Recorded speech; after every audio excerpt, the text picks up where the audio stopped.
Please welcome sister and honorable guests with a big round of applause.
Please be seated.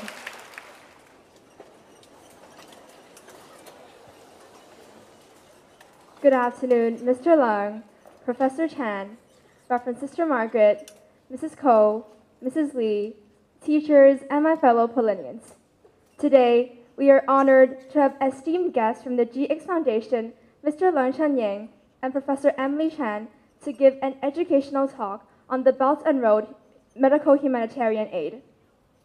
To commence, let me first introduce the GX Foundation. The GX Foundation is a Chinese non-governmental organization established in Hong Kong in 2018. It aims to provide medical and public health humanitarian assistance to Belt and Road countries, embodying the spirit of sharing and people-to-people connectivity. GX work spans across Asia, Africa, Latin America, and Oceania. With its flagship program, the Cataract Blindness Elimination Program focuses on completely eliminating the backlog of cataract cases in Laos, Cambodia, Djibouti, Senegal, and Mauritania. GX is actively carrying out vector-borne disease control programs in Timor-Leste, Honduras, Djibouti, Vanuatu, the Chinese-Laos Railway, and the Phnom Penh Sihanoukville Expressway. Its global focus also includes health emergency and disaster risk management, international partnership, and community knowledge transfer. Moreover, we are very honored to have Mr. Leung Chun-Ying with us today. Please welcome Mr. Leung with a big hand.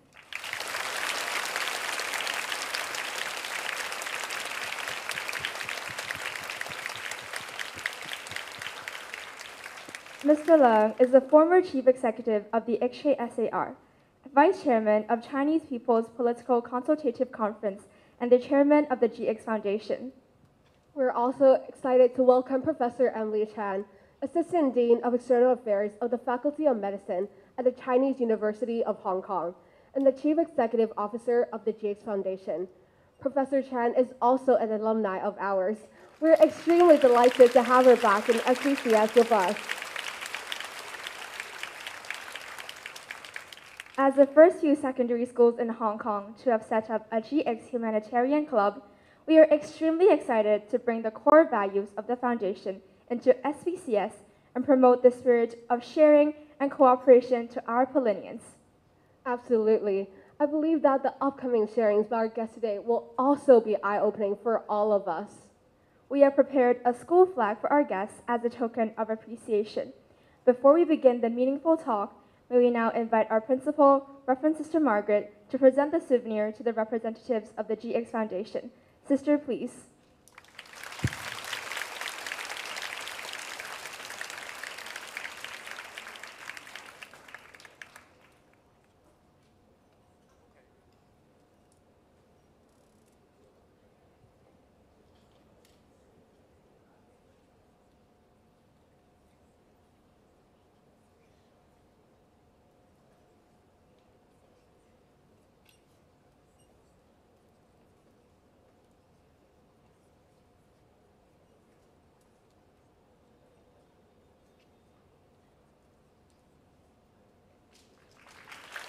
Thank you.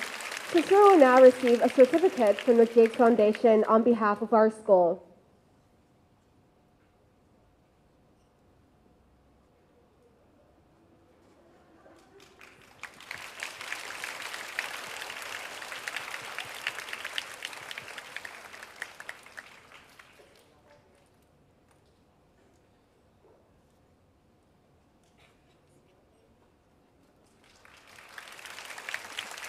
Thank you. Please take a seat. Now, may we invite everyone to stay in your seats and look to the photographer on the stage for a group photo to capture this beautiful moment.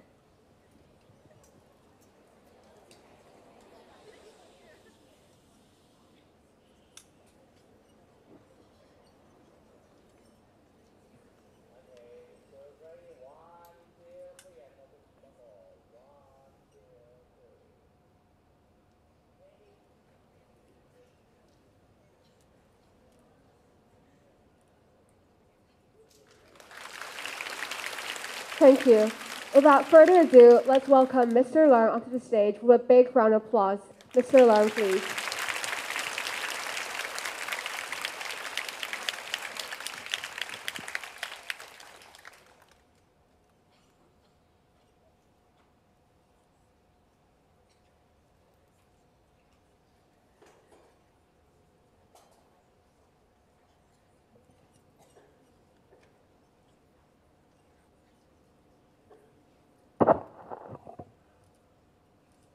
Sister Margaret, teachers, students, ladies and gentlemen, good afternoon.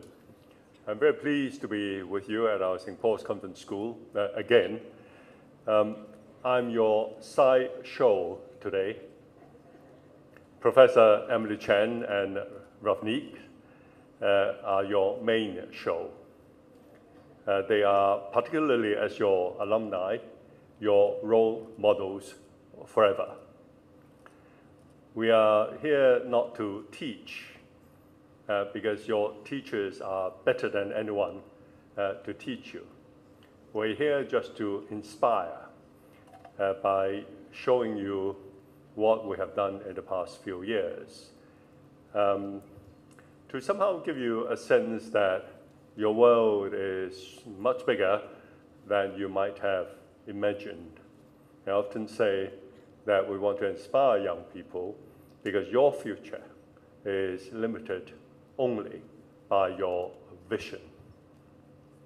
We had a GX board meeting 2 days ago in Beijing. One of our directors we have 19 directors, 11 on the mainland and 8 in Hong Kong, is the senior partner of a mainland Chinese law firm.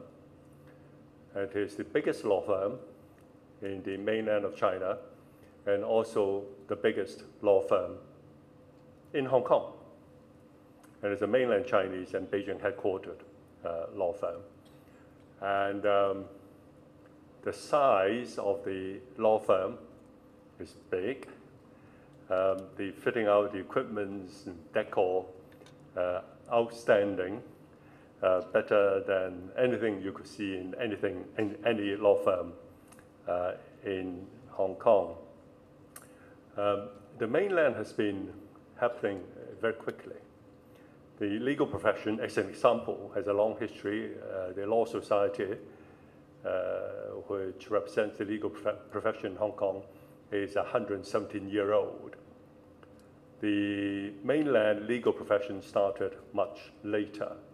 Is probably 20-year-old, but the profession has grown rather quickly. The same applies to electric cars on the mainland, robots, movies, and all these are happening very quickly on the mainland. And the mainland is just, what, 45 minutes away from where you are? And the mainland is just the landmass on the other side of the narrow Shenzhen River. What's happening on the mainland is basically the application of Chinese wisdom and Chinese solution to problems that we encounter on a daily basis. Yesterday, I hosted an event for the Consuls General in Hong Kong and the heads of the Foreign Chambers of Commerce in Hong Kong to share with them by way of 10 short videos that Hong Kong Coalition, of which I'm the chief convener, made in the past 6 months on a subject which may be unfamiliar to you, and this is a question of carbon, climate change, global warming, as a result of greenhouse gases and primarily carbon dioxide. And the country has launched a very ambitious carbon reduction program so that we achieve carbon peak in 2030 and carbon neutral in 2060. And this is the biggest carbon reduction program amongst all countries in the world. So that's another subject about the country. And students, you are better placed than any previous generation of Hong Kong people to grab the huge opportunities before you in terms of sectors for your career development and in terms of the geography, namely the countries and places where you want to develop your careers. And you're possibly better placed than your peer group in other countries. So you are extremely fortunate to be part of this generation of Hong Kong people. I've been deeply involved in the country's reforms, particularly land and housing reforms of the country, which started in 1988 by way of public tender of land use rights. I actually wrote the first tender document for Shanghai in 1988, and that was the beginning of the real estate and housing market. I'm also involved in wrestling Hong Kong back from the British, of our Secretary General of the Basic Law Consultative Committee between 1988 and 1990. 1990 was the year when the Basic Law was promulgated. And I was younger than I am now. I was 34, helping the country on land reform and helping the country to get Hong Kong back from British. So the first message I would like to bring to the young ladies in this hall is that do not underestimate your capabilities because of your young age. The world is your oyster. I just got back from Beijing. We had the so-called 两会, the two sessions. The annual session of the CPPCC, the Chinese People's Political Consultative Conference, and the plenary session of the NPC, the National People's Congress.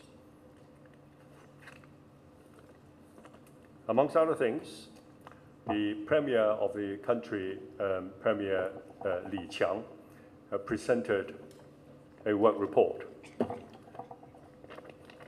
The meeting papers that were used at our meeting is this.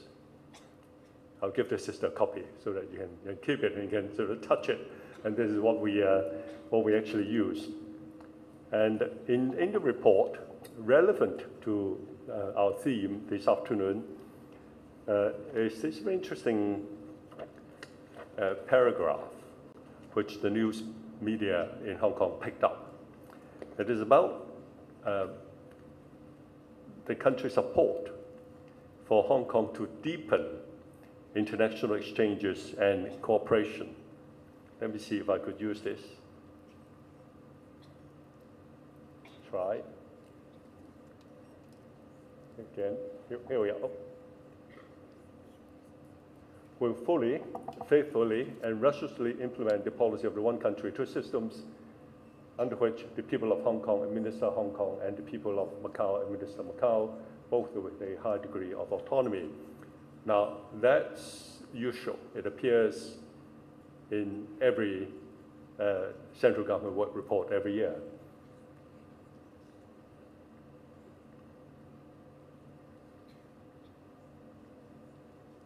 I need help.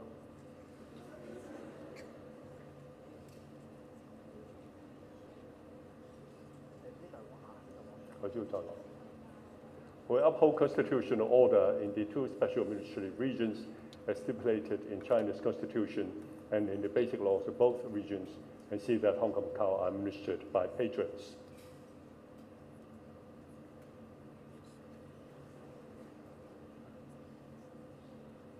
And this was new. because the news media picked it up. We will support Hong Kong and Macau in growing their economies, improving the lives of the people, and deepening international exchanges and cooperation. Deepening international exchanges and cooperation. In Chinese, 深化国际交往合作. And straight away, Hong Kong focused on how we could deepen our international economic exchanges and cooperation. But we all know that the scope of international exchanges and cooperation is actually much broader than just economic. Now, Hong Kong's full of business people. When they see something like this, they mean, how could we develop more economic cooperation with other economies so that we can make more money? But international exchanges and cooperation is much broader. And this is where GX comes in. GX Foundation, as you heard, is a Hong Kong-founded, Hong Kong-headquartered international humanitarian, medical, and public health organization. We focus on helping people in the Belt and Road countries in the matter of public health and medicine.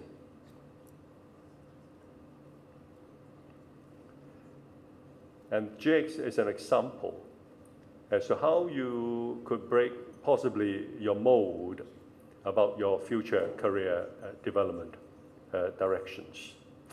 And I'll leave Professor Emily Chen to tell you much more about what we actually do and what we have done in a short history of 7 years. This report is very different from the policy address that you hear the chief executives of Hong Kong deliver at the Legislative Council.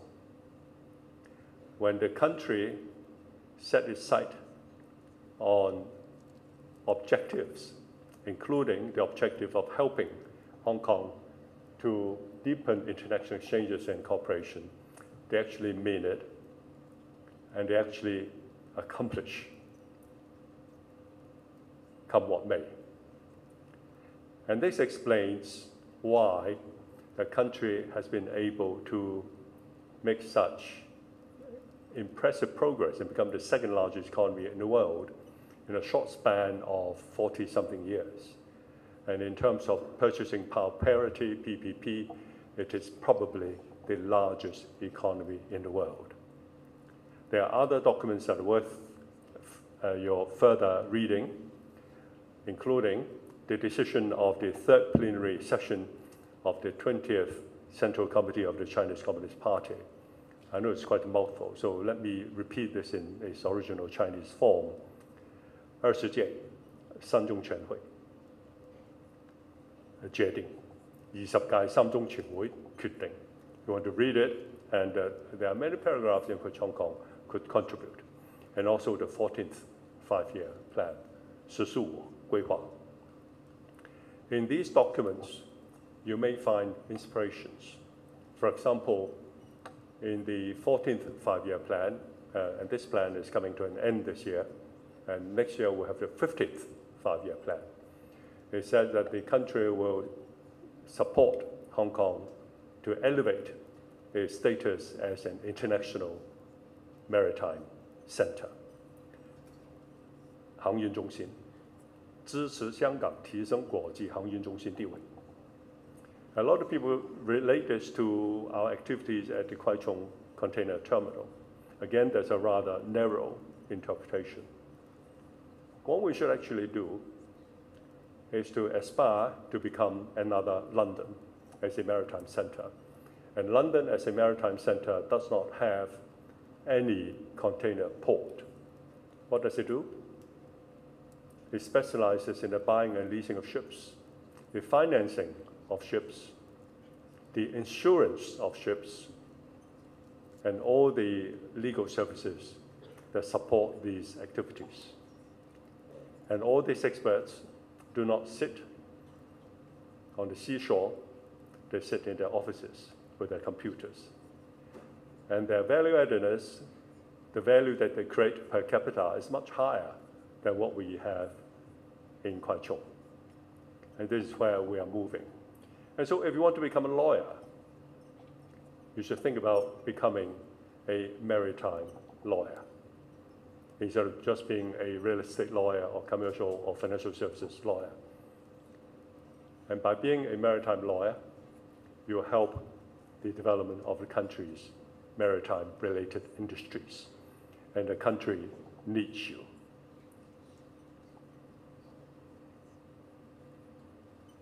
GX stands for 共享. And this is in the spirit of the Belt and Road Initiative. 共商, mutual dialogue. 共建, mutual construction. And 共享, meaning mutual sharing.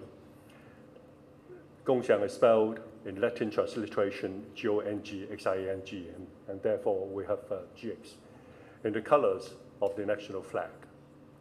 And G is designed as a globe. Xiang, X is made up of two parts. The red part is Yuan, because we're in the business of people. And the yellow stroke connects the person, the people, and the globe. And you put the yellow and the red together, you have X. And this was designed for us pro bono, free of charge, by one of the designers of the Hong Kong Aixiao flag and emblem. Before I hand you over to Professor Emily Chan, my last words to the young ladies, the students of St. Paul's Convent, are these. I'll repeat this, which I said at the beginning. You are limited only by your own vision. And please believe this. Your world is much bigger than Hong Kong Island, Kowloon, and the New Territories. And you deserve a much bigger world. Thank you very much.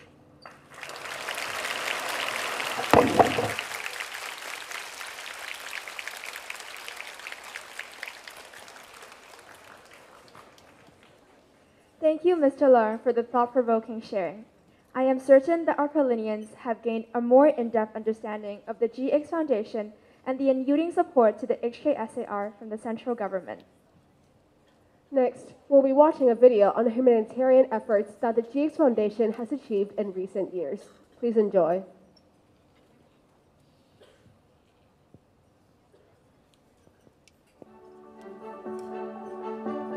GX Foundation is an international non-governmental charitable organization established in Hong Kong, China in 2018.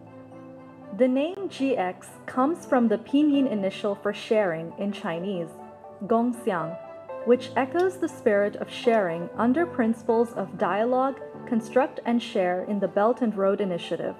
GX is committed to conducting public health assistance projects in Belt and Road countries, fostering a sense of people-to-people connectivity among China and these nations.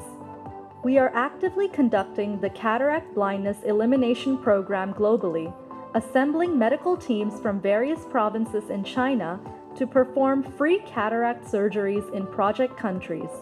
In light of the global outbreak of dengue fever, we are also engaged in vector-borne disease prevention and control efforts, collaborating with healthcare facilities, essential infrastructure, churches, schools, and even large-scale events in various countries, achieving significant results. In Timor-Leste, we launched our first direct potable water project, providing valuable access to clean drinking water for local residents through the donation and installation of nanotechnology water purification systems. When emergency situations occur, we will provide immediate support to our project countries. In Hong Kong, we organized the Belt and Road Medical Humanitarian Assistance Education Talk, bringing together students from cross-Strait 4 regions and abroad to work in project countries, offering them precious opportunities to engage in people-to-people diplomacy. We have also established a volunteer team that includes retired personnel to conduct public health education in project countries, enabling various sectors of society to participate in people-to-people connectivity.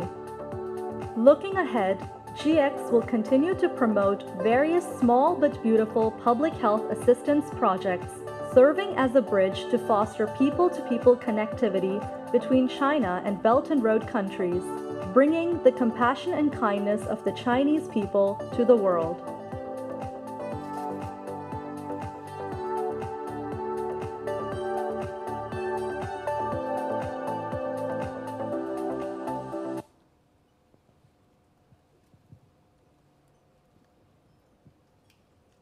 That was surely an amazing video. I can't wait to know more about the GX Foundation. Let us now invite Professor Emily Chan to share about her journey as a humanitarian doctor in the Belt and Road countries. Professor Chan, please.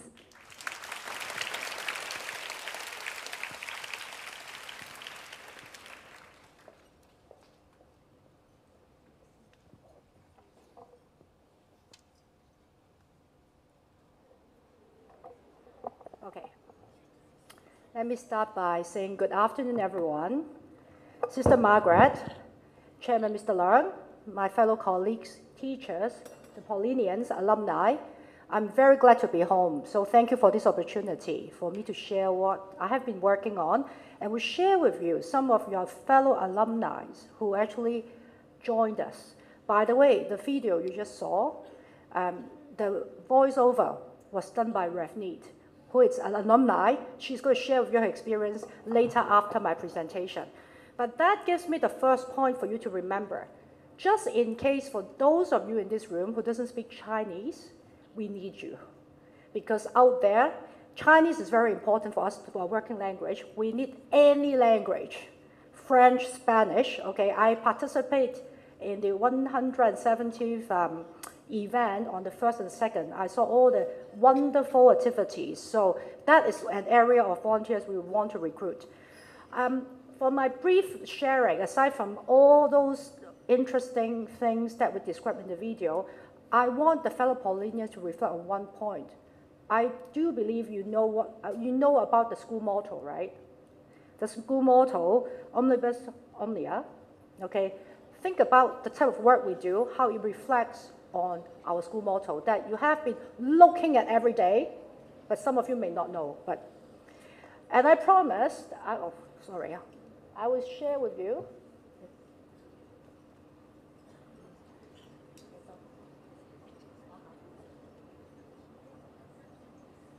This is me. Mr. Leung start with, by the way, we have not compared notes before putting together this presentation. Mr. Leung start with saying his history with helping mainland with land reform in 1988. This is how I looked when I was in 1988. Exactly 1988, when I was a 2P student. Who is 2P in this room? Raise your hand. Yes, this is the classroom back then, okay? Essentially, that was how I looked like at the school. And I have to say, before we are quite active now in the Hong Kong community, as a foundation, we have our own motto, is to ensure that we have to be able to implement real work before we share our stories. But way before we are very active in communicating with the community, our Paulinians has been quite active in coming to our activities. On the right-hand side are pictures actually in 2022. It's actually our first formal presentation to the general community. We have our students from the school. Some of you should be still around, I guess, in the room. Any one of you have been there back then? If not, on the bottom picture, it's just a recent graduate, Jasmine. I bumped into her again at CUHK. She was a pre-med and she joined the medical school. And then on the right-hand side, or your left-hand side, is actually a picture taken last year in November when we first inaugural the GX Club. We start GX Club in November 2024, and St. Paul's Convent, DGS, and King's College are the three original GX Club we hope to flourish. So today, I'm very grateful to the office bearer, Cherry, Harmony, and then Terrace, who is here. They are our ambassador in the school. So in the future, if there are activities or if you're interested, look for them. This is a picture, again, a few days ago when we were in the bazaar, that the team made a wonderful effort to show you about the cataract model, and they make amazing games that we will replicate in other schools, I promise you. So quickly, I think Mr. Leung has already briefly introduced our foundation. Please go on the internet. Nowadays, you guys are very, very IT tuned in, so check it out. Essentially, our organization, the precious aspect is our headquarters is in Hong Kong. Yes, there are many good NGOs in the world. Their headquarters are not here. So this is your NGO. Join and try to build it with your ability and your interests. We are also part of the UN community. It takes a lot of effort. They don't give you the recognition right away. We work on our few activities and we go recognized. We are part of the UN community now, and we hope to be able to do more to deepen our international cooperation and all those good efforts that the national government is trying to do. This is a big picture. Yes, we briefly mentioned in the video that we do cataract projects. We also do vector-borne disease projects, but we go way beyond that. We have youth exchange, we have disaster response habitat, which I hope to be able to briefly mention later, just to give you a taste about the type of work we do. This is the bigger picture. Let me start by saying cataract. Revneet, my colleague, the voiceover, is going to share with you her experience as how a non-clinical volunteer, she did her master's in microbiology and public health, but not clinical related. How was she very actively engaged, involved in helping us to build the projects in Africa?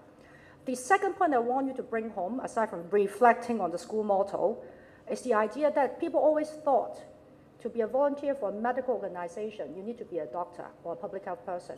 You may not. In fact, we need all sorts of good, hardcore efforts in all disciplines. We need photographers, we need journalists, we need lawyers, because of all the countries, all the aspects of work that we need to facilitate. But essentially for cataract, people always thought cataract, it's a problem for elderly. It's related to age. And in fact, it's related to age. But some of you, I won't want you to know because of your own health, if people suffer from certain genetic problems or occasional sport injury, they may also would have the unfortunate situation of having early onset of cataract. So for our patients, by and large, 70–80% of them are elderly, or traditional classified as elderly people. But we also have young patients. And this is basically the setup. What Revneet does with the team is to organize patients so that they can come to the medical facilities, the CAR, the METC, in order to operate. But I promise Revneet is going to share more about that. This is some just pictures of our work. By now, by the way, our organization started 6 years ago. But we started our operations after COVID because of the medical teams who can travel actively across the 5 countries that we're doing cataract projects. We have just been informed that we have reached 10,000 cases for Southeast Asia, and in total, include Africa. In 29 months, we have completed 20,000 cases of cataract surgery. What is the size of 20,000 cases? If in this room we have 1,000 people, it's 20 rooms of people, the number of people in this room. And I will be very proud to tell you that with all the hard work of the team, we have not a single case of failure. Of course, we face issues, patients jump on the van and decide, I'm not going to do the surgery, walk down because they were concerned. We have a situation when elderly people have hypertension, diabetes, not very stable, need to come back again. But we, were able to monitor and operate for one reason. Many good groups, they send their medical teams in the field, but for a few days or a week. And because of all the good reasons, they have to return to their home country. Our project, once we were committed in the country, our commitment is to make sure that we eliminate all the backlog cases.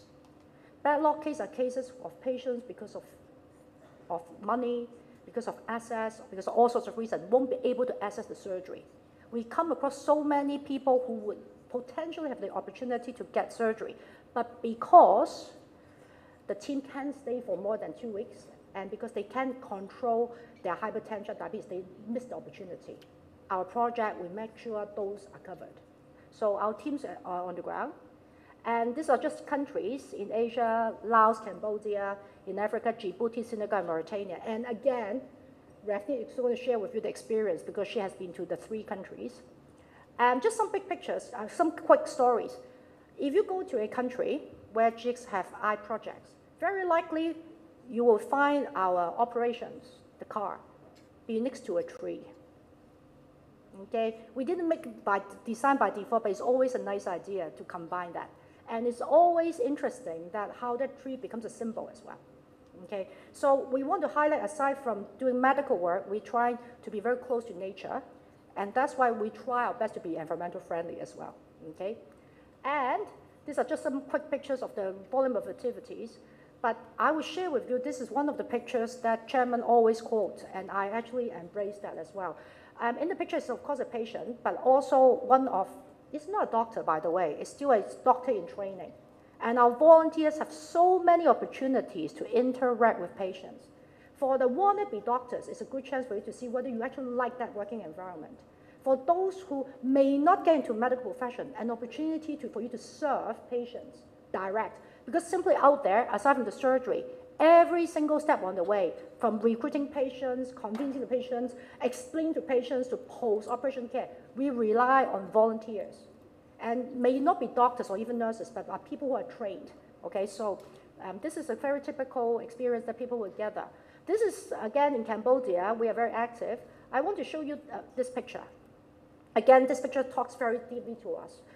The gentleman in orange and also in blue are people in death penalty. Typically, they are not eligible for other facilities or resources. But because of the nature of our work, we offer them surgery even before their death penalty. And for them, it's valuable because there's a chance for them to see their family one last time. Okay, so it's again, the opportunities that are offered to ensure the dignity of patients regardless of what's happened during their lifetime, an opportunity, okay? This is another picture that originally happened last week. Right after I came for the event, the 170th anniversary. I want to bring it out because the 3 ladies are siblings. The oldest sister, the lady in brown, is 70 years old, and the 68 and 63 years old. 3 of them, because of history of culture, they stay in the community, married, and all together for the 3 ladies, they have all together 22 children, and 70 grandchildren, and 7 great-grandchildren. And you can imagine, they did the surgery, by the way, on the same day. At the same day. Their eldest sister, the eldest pawpaw, okay, actually was so excited. I mean, among the 3 ladies, only 5 surgeries done because the oldest one, their eye has so complicated that we won't be able to operate. Still, all together, they actually are seeing their grandchild and great-grandchild almost all together, the same goal. And they appreciate so much that when we arrive for a visit, just to see the operations doing well, and they actually get all the other produce, the farm produce was produced by them. I would love to bring it home. I didn't manage. So I actually share with the medical team. But for us, after the operations, after all this work, many of the times my team, most of them are volunteers. There's no financial compensation, but they got all sorts of goodwill showered by the local community. There are more stories to it. Again, I'm sure Rafni will tell a few. This is Djibouti. Again, many stories in Djibouti. This Djibouti, I'm sorry the name was not right. It was Djibouti. This picture worth for me to talk about. I'm sure in this room there are students who are very political sensitive, geopolitically. If anyone will actually go to the map, look for Djibouti, you will know that it's actually at the Horn of Africa. It's the closest to all the hot spots of problems. And these are patients not referred by, of course, the community, referred by UNHCR. Anyone of you who know what UNHCR does? They are the UN agency that dealt with refugees or displaced population. For these people, they have no possibility of receiving any surgery because they were already out of their country. But for them, their eyesight is very important because they are already out of their country, they're refugees. So for us, we are in the field, we will consult whether you're willing to deal with patients. We say yes. So we have many patients that come across the clinic, so we have refugee populations, okay? And of course, Mauritania is another country. Mauritania, for those of you who are interested, is in West Africa, the Saharan Desert, and many other good stories. But again, I want to share with you a story. This story you can see in the video. Many people ask me, as a woman doctor or a female who is working in this kind of context, is it more difficult, more challenging? I will tell you it's not. In fact, as a female, you have more advantage to do work in this kind of context. The short story about this is that this is a very traditional community, especially imagine our patients are mostly elderly ladies. They have hesitation to be examined, even basic, for blood pressure by male doctors or healthcare workers. When we realize that is the situation, we consult our medical teams. Again, our medical teams, the eye medical teams, are from different provinces in mainland. And they're wonderful because they are so experienced in doing cataract surgery. They actually make a point of selecting a full women's team, which is very rare, okay, from doctor, nurses to all sorts. And when they were there, we were overwhelmed with patients for that cohort because a lot of elderly, they know if they don't come, they will have no chance, okay? So again, ladies, you are definitely very useful, especially to fill in the gaps for needs of the world in healthcare and education. This is just a picture. We move around. I mean, the picture you saw, at least is in the capital. This is biblical. If you look at the context, biblical in the sense that it's Muslim-based, but also everything, it's all you can see. Our team move around, you learn about culture. It's Arabic environment, okay? So again, if you ever join us, even to help us, to build the background for people to understand the context. I share with you the context Cambodia, Laos, Djibouti. All contexts are different. For those who are in geography major, okay, or any other, even history, this will be interesting. The last eye project we did is in Senegal. Senegal is West Africa. Again, many stories. I will leave it to the good hands of Rafni to share. The second area of work, in view of time, just quickly, is about vector-borne disease. In this room, let me just ask one question. It's getting to be spring. Anyone within the last week has been bitten by a mosquito? Raise your hand. Not, yes. And any one of you have recently, the past 3 days, has seen a fly? There's so many people seeing a fly, okay? So I'm saying that these are 害蟲, okay? It's not supposed to be there. And our project is very humble. If you go for global policy, you heard about people talk about malaria, okay, 瘧疾, okay? But no one talks about dengue. And it's not something to be new for this room because dengue is actually very active in Hong Kong when there is a risk. A few years ago, there's major outbreak because simply in Hong Kong, we have the Aedes mosquitoes, okay? So our project, again, is very humble. Start with simple measures, as Chairman has highlighted, simple measures of Chinese wisdom by using mosquito lamps.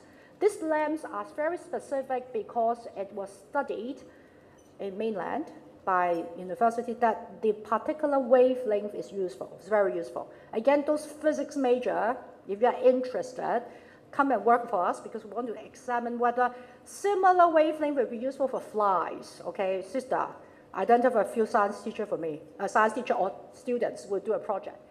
I mean, for 14, okay. But essentially, these are pictures of early stage during, by the way, this is during COVID. This is not now, this is COVID. We have volunteers who go to the field, and you should be proud. In the middle of the picture, on the most left-hand side, it's actually another Paulinian, Andrea. She just recently graduated and went to Hong Kong U, and she's now working for us. A lot of the projects, the data collection is done by her. She's an undergrad when she was joining the trip. Now she graduated and joined us as a full-time staff. But don't underestimate what you can do as a junior colleague. All those young people, including Melody, who is also in the room, when she's still young, but that time she's younger, okay, as a volunteer. They do non-stop overnight 4 days or 3 nights to help us to count mosquito counts, just to make sure that thing works before we implement in full scale in all those countries. Sorry. Oh. And just to show, so just to ensure that you're aware that things are done not just because it's a good thing. We measured, and that is the spirit, the scientific spirit that we always preach. We measure the impact, and across in East Timor, by the way, anyone who has ever been to East Timor in this room, you know where it is? It's a place that if you have to, at this moment, you have to transit through Indonesia. It's one of the youngest countries in the world. But in this country, the challenge is that the whole country was affected by dengue. Okay, and last year in 2024, for the whole year, we did a project to install all those very valuable anti-mosquito lamps, the rapid tests, and all those good things across the country with the support of the national government. And after a year, we realized that it's impactful. We go as far as publishing it in Lancet. For those of you who may be interested in science or medicine, Lancet is the top journal around the world. And for us to publish, I mean, our results there is not easy. It's a recognition.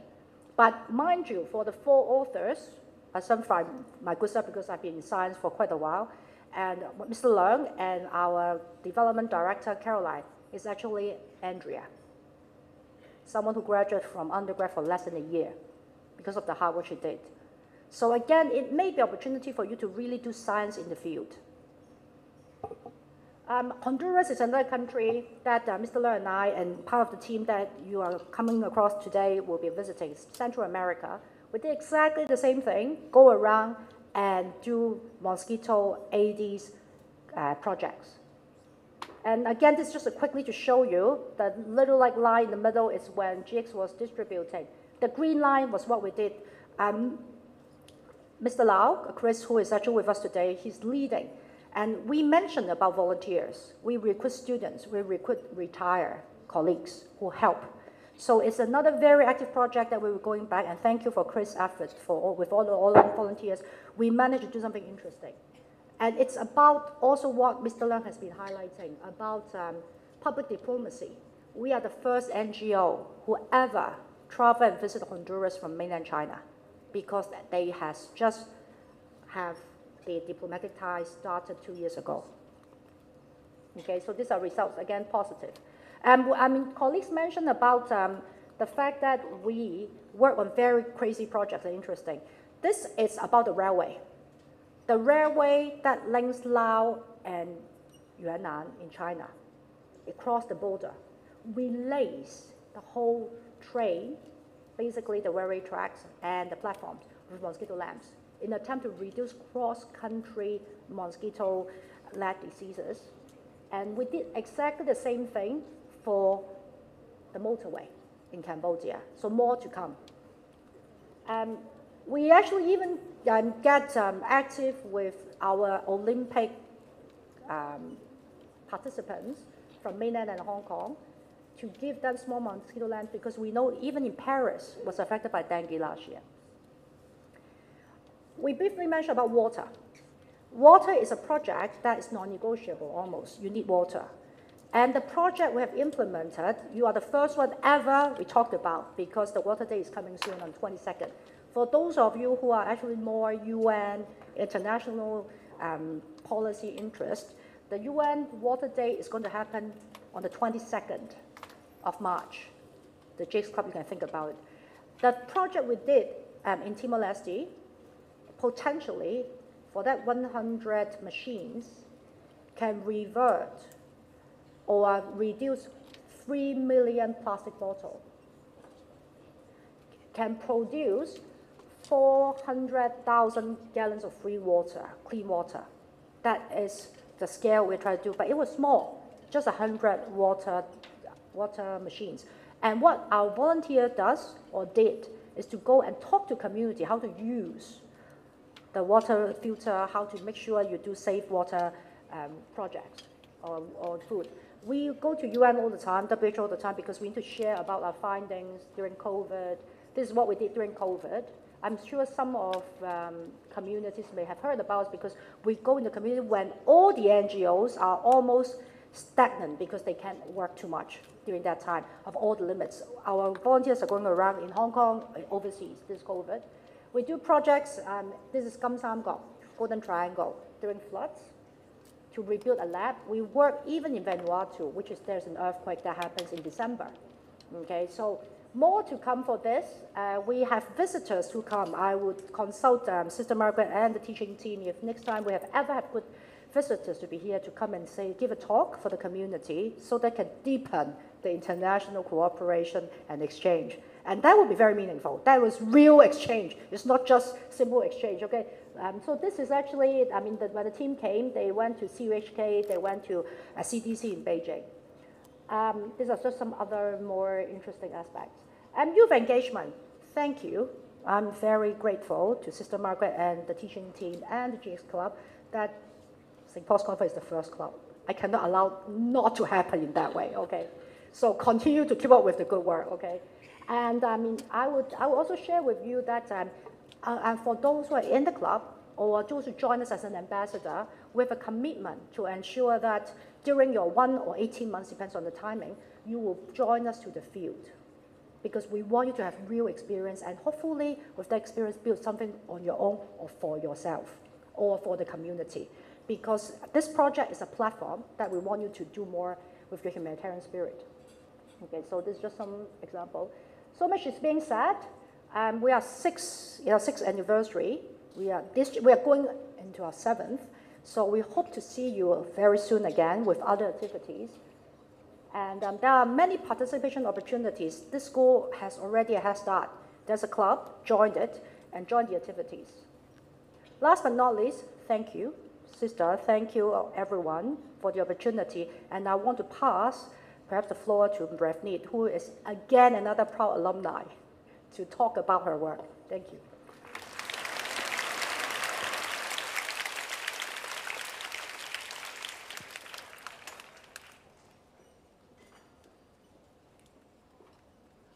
Thank you, Professor Chan. That was a truly insightful sharing. I'm sure that our Polynesians will be inspired to serve the underprivileged with their own ability and knowledge. Finally, Ms. Ravneet Saran will be sharing her valuable work experiences with the GX Foundation. Ms. Saran is the Senior Project Officer of GX Foundation. She graduated from SVCS in 2015. Ms. Saran, please.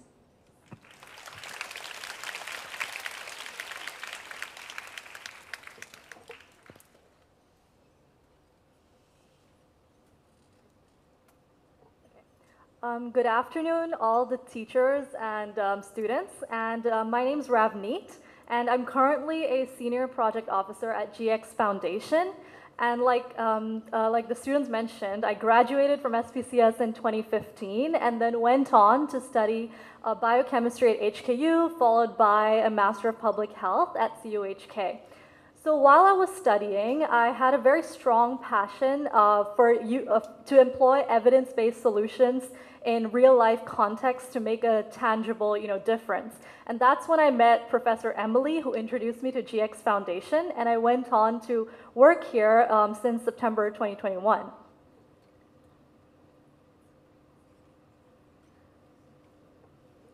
Okay, sorry, give me 1 second.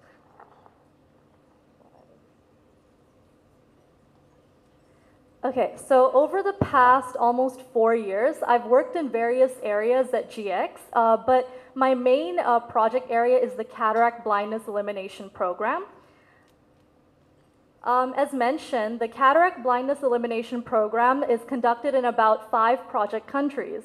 And when I started, I supported the planning and implementation in Southeast Asia, but currently my major project country is focused in West Africa, namely Mauritania and Senegal. So over the next couple minutes, I will just give you all an introduction of what exactly and like what are the components needed to build up a project like the Cataract Blindness Elimination Project in our various project countries, and how you can go about doing it on the ground and in the actual field. So the Cataract project is made up of many, many components, and the first two major components are obviously our mobile eye treatment center, and are all our surgical materials and surgical tools that we send from mainland China all the way to our project countries. So as you can see from the picture, actually when the METC it arrives in our project countries, it comes in two parts. So we have a lot of different partners, a lot of Chinese enterprises that are already in our project countries who help us put it together. And then this is followed by having to park it at our project sites, and as well as connect it to water and electricity to make it a functional operating room. And if you look at the pictures, you can see that a lot of our project officers are very hands-on in the work that they do, and they're in the picture on the top, they're almost pushing cars out of the way to make space to park the METC in the project sites. Besides the METC, we have our inventory, and just for your information, like even without a background in ophthalmology, while doing this work, you need to familiarize yourself with all the surgical tools and equipments that you need so as to efficiently manage them and ensure that the best service can be provided to the patients.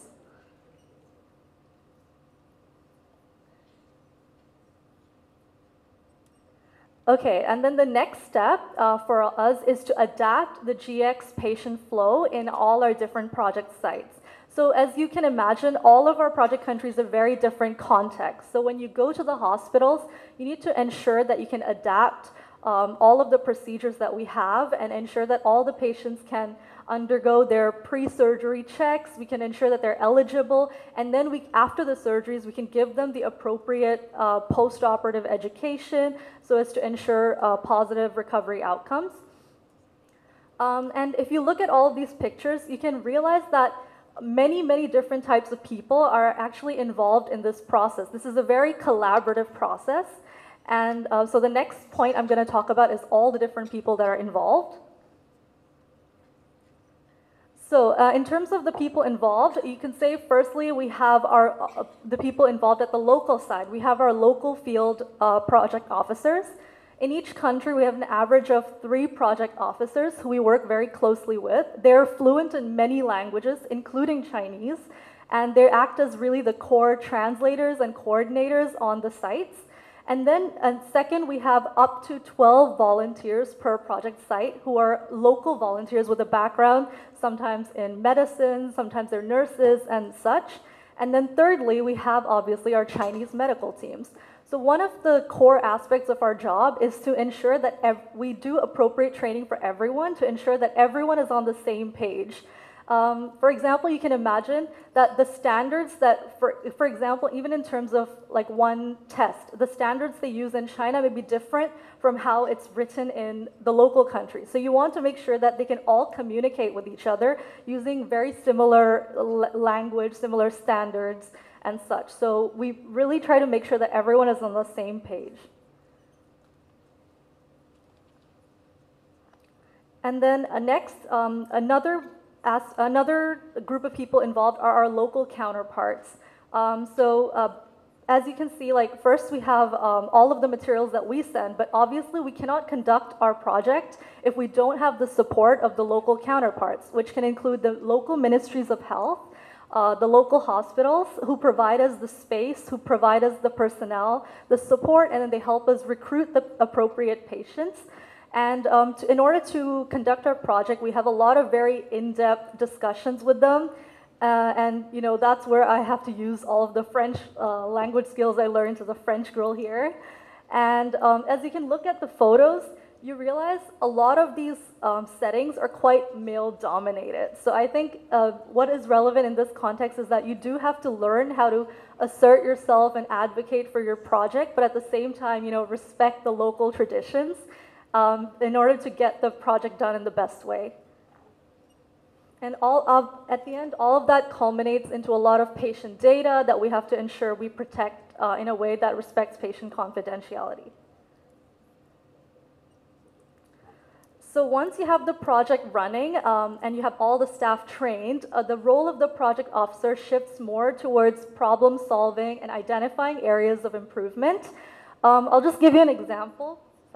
I'll give you an example. If you look at the photo at the top, that's in Mauritania. And when we first started the project, we realized we actually had a huge number of patients. And this was really unanticipated, to the point that the waiting area inside the hospital was full and patients were sitting on the ground outside. So after observing that, we negotiated with the hospital to find a place to set up a tent. And then we realized actually local patients, they prefer to sit on the floor rather than chairs. And to respect that, we put mats there so they could wait there more comfortably rather than just sitting outside in the sun. And I guess there's one more story on the last picture, which is it looks like an electricity box that's connected to the METC.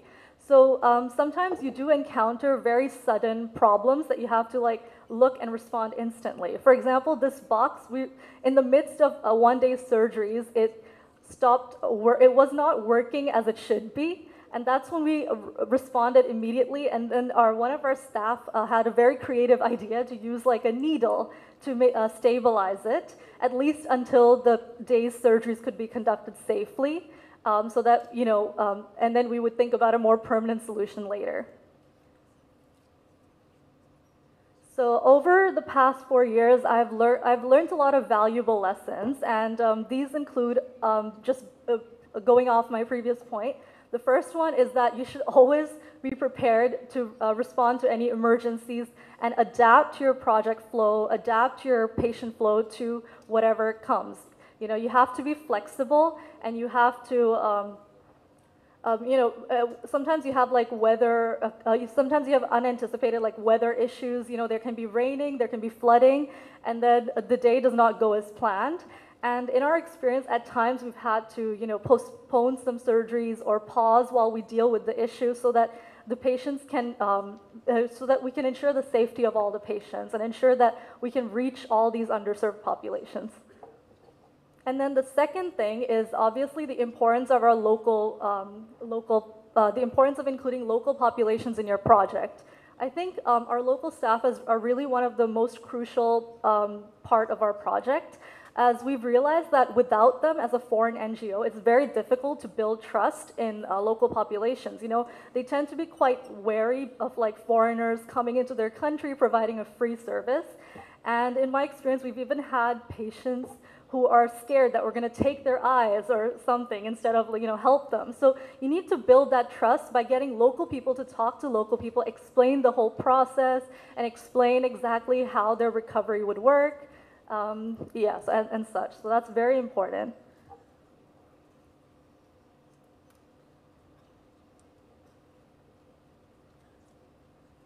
Okay, and then lastly, one of the other major learnings, aside from the work aspect, I've learned that as a foreign NGO, you really cannot exist in a bubble in these countries. It is vital for you to go out and attain a respect for all the traditions, and engage in the customs respectfully. And if you can look at these pictures, for example, our second last picture there, one of the captains of the medical teams would almost every weekend go out to enjoy the local barbecue and kind of learn about the local traditions and how do they cook, what is their lifestyle, how do they live, and we'd be very excited to do that. And in the last picture, one of our doctors in Senegal would come to the hospital with a different outfit every day, and you can see all the local, volunteers, and everyone would be very appreciative because they really feel that they have a genuine desire to understand their culture. And in this way, you can ultimately also provide a better service because you can understand the people that you're supporting, that you're trying to help. So overall, I think you should not be living in a bubble. You should go out and really engage respectfully. That is all. So overall, I think over the past couple of years, I've really grown personally and professionally through GX Foundation, and I've really had a lot of valuable experiences in terms of how to, address how to improve the health outcomes of all of these underserved populations. And I hope that this could give you a better idea of what exactly is the work of like foreign NGOs in overseas. And I hope you have some interest to potentially explore this field in the future. Thank you. Thank you, Mr. Ran, for motivating and stimulating sharing. Our Paulinians must be glad to hear about the purposeful work of a humanitarian aid worker. Before we end today's talk, we will now open the floor for questions. Paulinians are interested in asking questions. Please raise up your hands and our school prefect will pass the mic to you.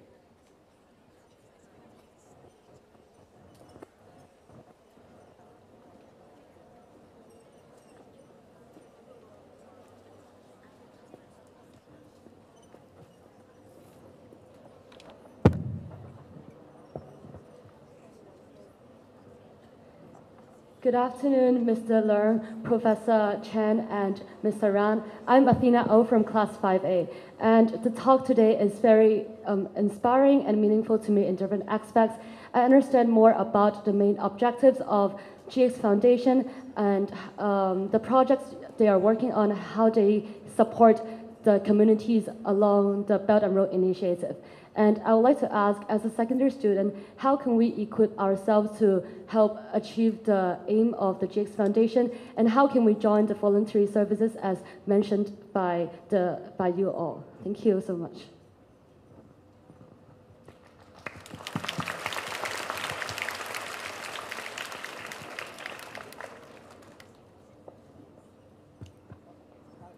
Okay, thank you. Thank you for the good question. I think there are two levels of the question. The first level is how do you prepare yourself when you are so young? I start with remember our school motto, because it's about trying your best to serve the community. This is not just a slogan. This is actually about how much you are willing to do volunteer work during your high school days. I was very active when I was at high school, borderline naughty. Sister Margaret was trying to bring us to the top floor when there's not a garden back then. I go up a lot of times with my classmates to do all sorts of naughty but well-meant activities. But let me put it in perspective. This school is very special. It encourages you to be very active. And many of the skills which Ravneet was sharing with you, about the activities, it has to be by practice. You have to be comfortable in building things from nothing. You have to be very comfortable in working with people, and you have to be very creative. And these are skills that it doesn't matter your interests. You join clubs, activities is the best way to go. And I don't think the school will stop you in creating new things as well. So especially during high school, you are still not yet grouped into very specialized activities. A lot of the skills that I'm using right now is not learned from medical school, in fact. My medical training is very specialized in research and clinical. A lot of those early days, being a naughty but active student, does give me the head start when I think about how to build activities. Basically, that was the nature that I grabbed from early stage. So the first thing is, please, I encourage you to be very active while you're in high school, but pick a course that you are very interested, because that will give or enhance your willingness. I like to do service-based activities. A lot of my very good friends in school, they're very active in art, in drama. You can still do art and drama in a good class, fundraise, or do meaningful drama production that can talk about health education, all sorts, okay?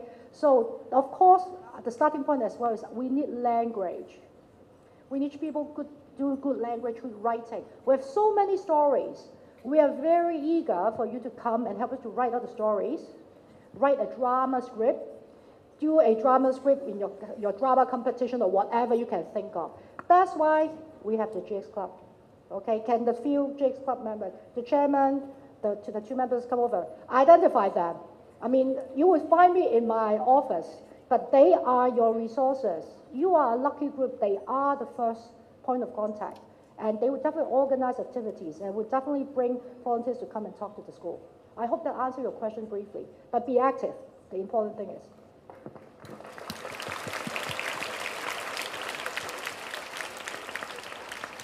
Thank you, Professor Chan. I believe we can take one last question from the audience.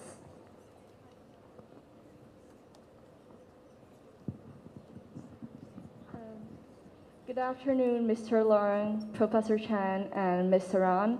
I'm Christy from Class 5S.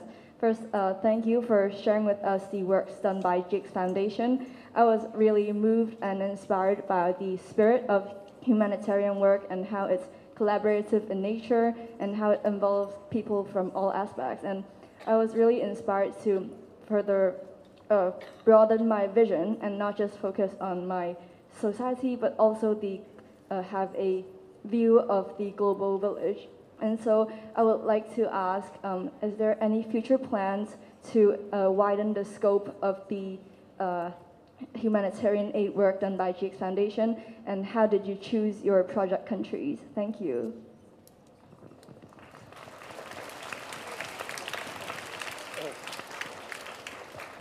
The world is very large. At the same time, is getting smaller.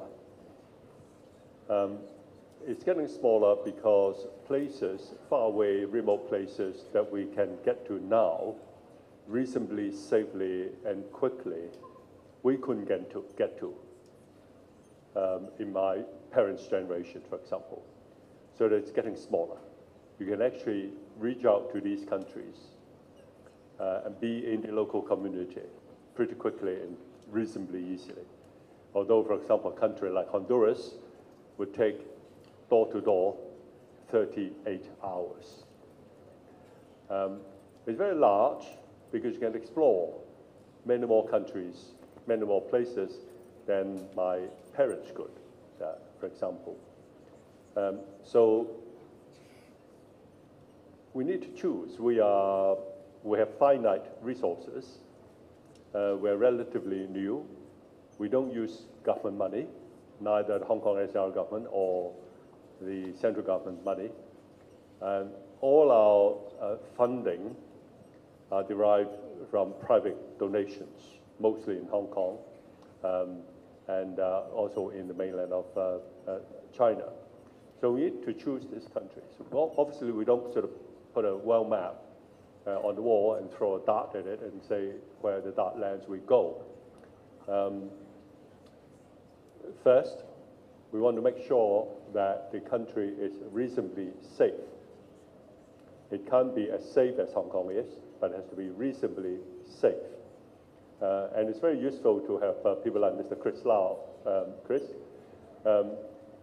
was a police superintendent when I was chief executive of Hong Kong. And he was my ADC, ADCOM, Fu Guan. He retired.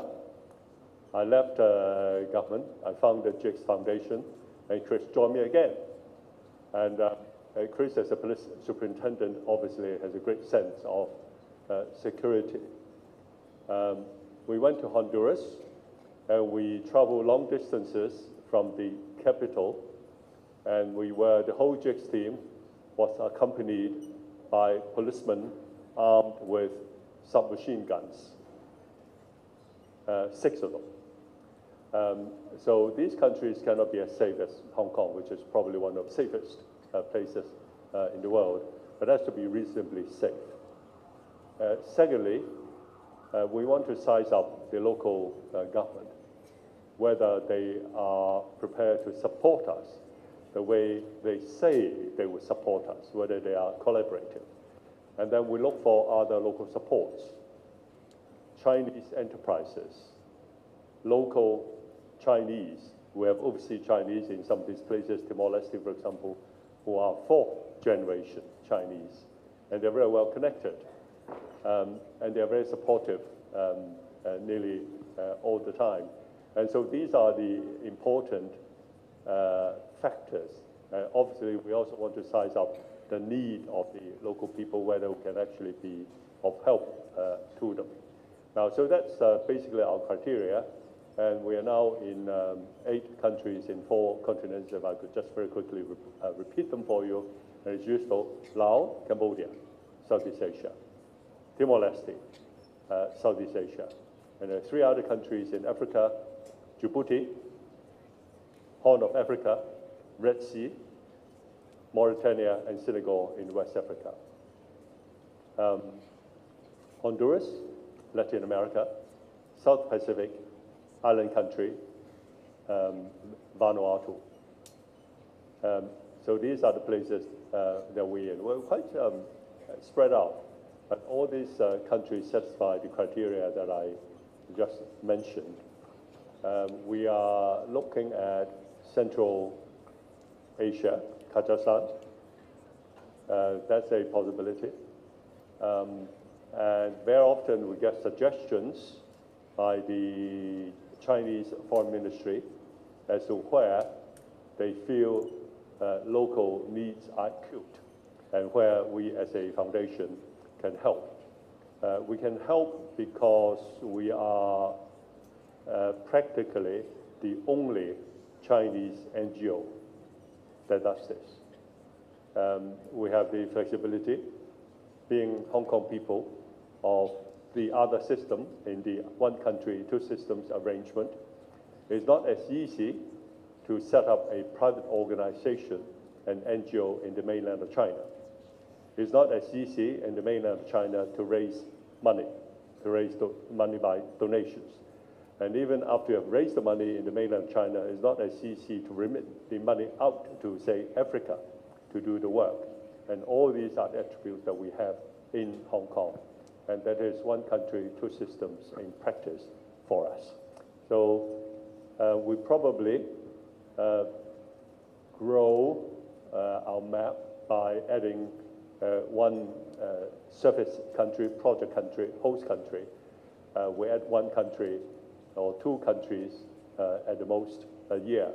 Once we are on the ground, we want to put our roots down.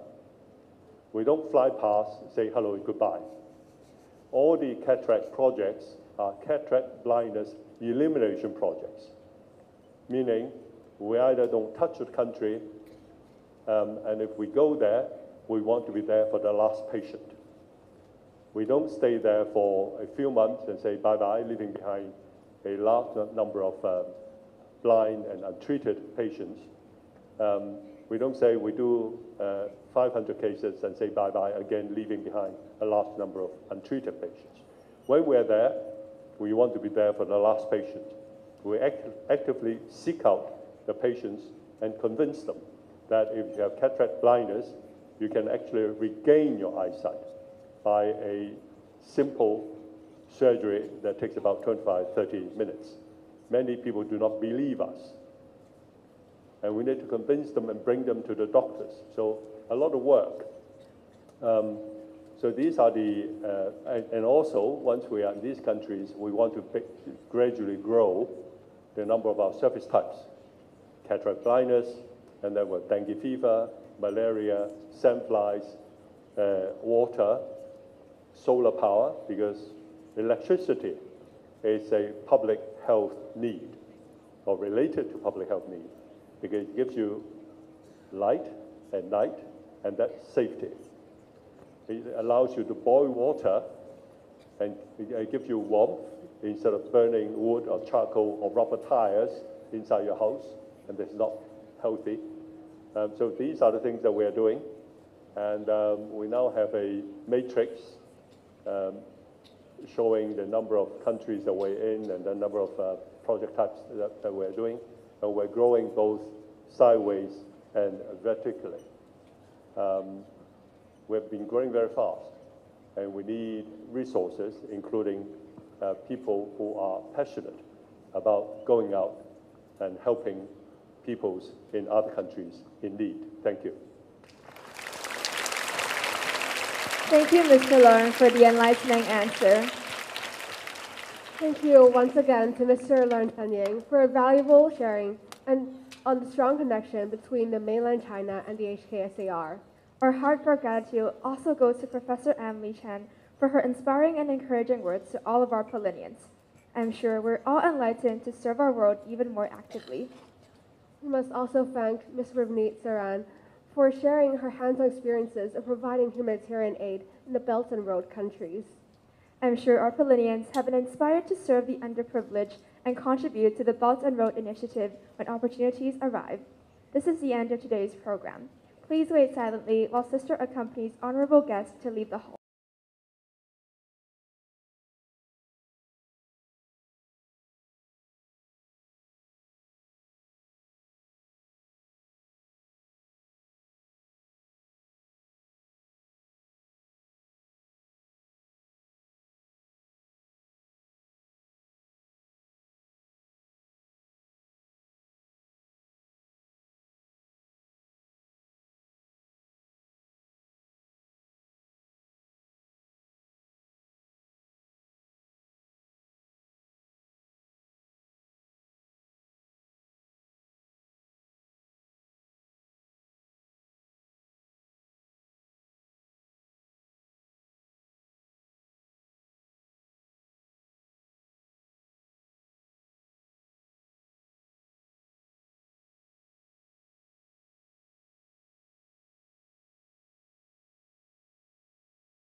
大家好，今日好高興同共享基金會總幹事陳英凝教授陳英凝教授呢，佢同時呢係香港中文大學醫學院嘅助理院長嚟到我哋聖保祿學校呢，向聖保祿學校嘅師生同學們呢係用共享基金會過去嗰7年喺國外做人道主義公共衛生同埋醫療援助作為一個例子。向師生們呢係講解香港呢點樣可以履行落實李強總理喺3月5號向全國人大提交嘅政府工作報告裏邊有一句就今年嚟講呢係新嘅，過去呢係未出現過嘅説話，就係支持香港深化國際交往合作。喺呢個國際合作交往嘅問題上呢，唔淨止係經貿方面嘅，亦都包括呢文化、體育、藝術、教育等等。咁所以我哋共享基金會過去嗰7年做嘅喺海外人道主義醫療同埋公共衞生援助而家已經做到8個國家，我哋有7個不同嘅服務類別。呢啲咧都係香港嘅青年人咧，佢知道香港同埋我哋作為國家分子喺外邊做嘅工作，亦都同時咧希望可以啟發我哋嘅青年朋友開始思考佢哋嘅未來嘅事業發展嘅方向。